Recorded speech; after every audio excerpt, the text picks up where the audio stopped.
So, Avatar, The Way of Water, it's finally here. After so many years of development, it's finally here. After so many years of filming, it's finally here. After so many promises that it was going to come out in like 2014 and 2015 and pretty much every year ever since the first movie came out, it's finally here. I honestly thought this movie would never come out, and it's finally here.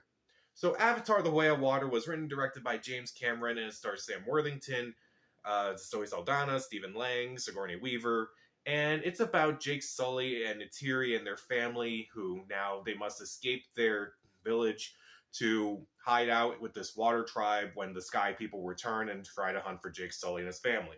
So, Avatar is a movie I have a weird history with. I do have the Blu-ray, yes, but it's a movie that I remember when I saw it in the theater back in 2009. I didn't even see it in 3D. I didn't even see it in IMAX. But I was still blown away by the movie. It was visually impressive. I liked the characters. I liked the story. And I remember being so enamored with this movie that when I bought the DVD, I actually got the poster for it as like a gift. And I was so excited. I put up the poster. I put in the DVD. I rewatched it.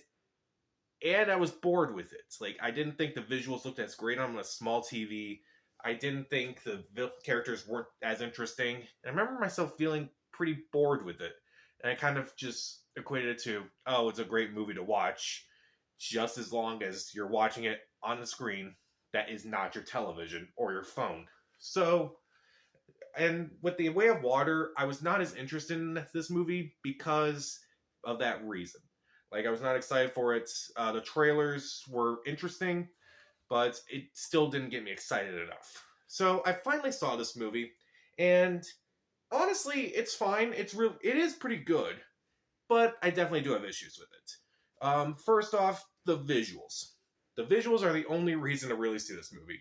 Pretty much every shot of this movie is incredible, and I look back on it thinking, how did they do that? That is just astonishing right there. There are so many great sequences, a lot of great sequences underwater, so many great action scenes in this movie. It's really well done, and I'm just amazed by what they've accomplished with this movie. There are also a few intriguing ideas with this movie.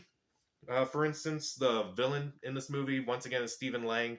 How they bring his character back is kind of interesting, and it's a nice twist for his character in this movie.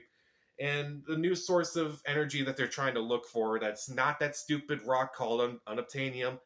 I won't spoil it, but it's actually kind of more interesting and kind of more, I don't want to say it's worth more than what that rock is. It's more like, that's an interesting thing to look into. And I'm like, that's something I hope they kind of bring back in another movie, and at least they kind of explain why they're going after it, unlike unobtainium. As far as the acting goes, the acting is fine for the most part. I don't think anyone in this movie gives a bad performance. If I had to pick a few that stood out, first off, Britton Dalton, who is arguably the lead character in this movie. He plays one of Jake and Neytiri's kids in this movie. I thought he did a really good job. Stephen Lang is the villain. Now, I thought he was pretty cartoonish, but he kind of played into the whole cartoonish aspect of his character in the first movie. Here, his character is a little bit more serious. I thought he had a more developed character in this movie, so I thought he was really well done. Most of the actors, even Sam Worthington, who I haven't really liked him in a lot of other movies, he's okay in this movie. A lot of the actors do a fine job. I won't go into this movie thinking that, like, the performances are, like, top tier, best performances of the year or anything like that, but they're solid. As far as the messaging goes, the message is good, and I think the way they kind of show the hero side of it and show the villain side of it, I do think is a lot more developed in this movie than the first movie, which was just simply, we're good, we're bad. And I do think it's an interesting angle to take, kind of about how fathers and sons kind of interact with each other. It is interesting, it is well handled, so I will give them that. The score by Simon Franklin is also really well done. It doesn't really mimic James Horner's score, but you can definitely tell his spirit is still there. The pacing of this movie, honestly, I wasn't really bored with this movie. It was 3 hours plus, and I was worried that it was going to be, oh god, is there going to be any slow moments in this movie? There aren't really any slow moments. There are some moments that definitely could have been cut, I would say, but I'm going back and I'm thinking, where would I cut this? Because I don't know where I would cut it exactly. And also, the third act of this movie is just a blast. Basically, from like, I won't say any like where exactly, but the entire third act I think is also worth seeing. Not just the visuals, but the third act alone is also really well done. It kind of makes the 2 hours of build up worth watching. And let's get into some of the things I was more mixed about. A lot of movies these days, they like to do callbacks to the original movie. And Avatar is really no exception because it does a few callbacks.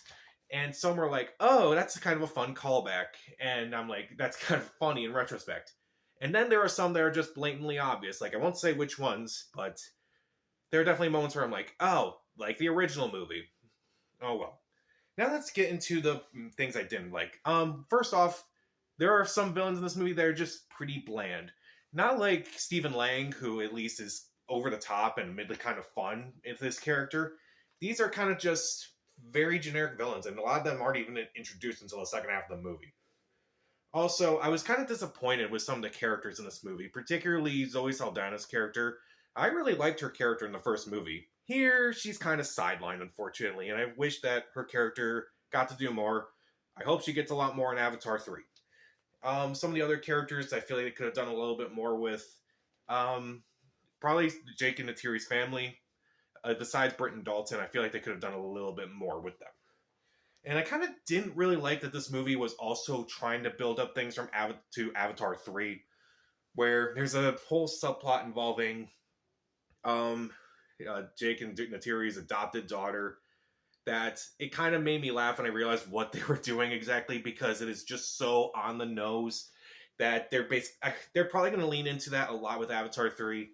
But I mean, I'm kind of curious, but at the same time, it's just so blatantly obvious. It's not even subtle in any way. And there are some things in this movie that just don't make any sense whatsoever.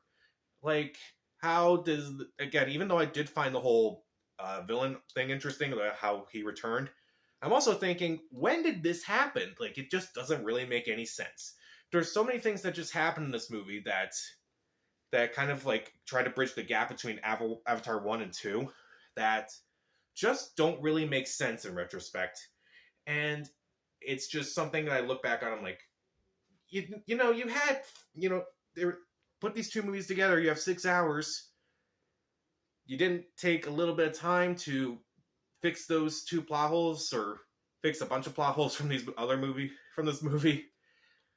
Oh well. And also, the dialogue. A lot of Sam Worthington's dialogue is just awful, admittedly. Like, a lot of his narration is still pretty bad, and I feel like it could have been a lot better. But then again, I kind of remind myself that Avatar is not really known for its dialogue. It's known for its groundbreaking visuals, and Avatar: The Way of Water is going to be the exact same way. So, The Way of Water, the visuals are great.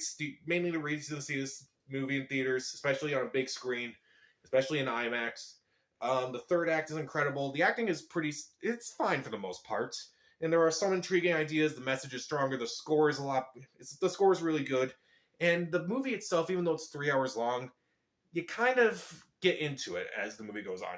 Even though I didn't really care for the villains, even though I didn't like the use of certain characters, and even though there are some things that build up to Avatar 3, and some things just don't make any sense whatsoever, I would still recommend seeing this on the biggest screen possible while you can.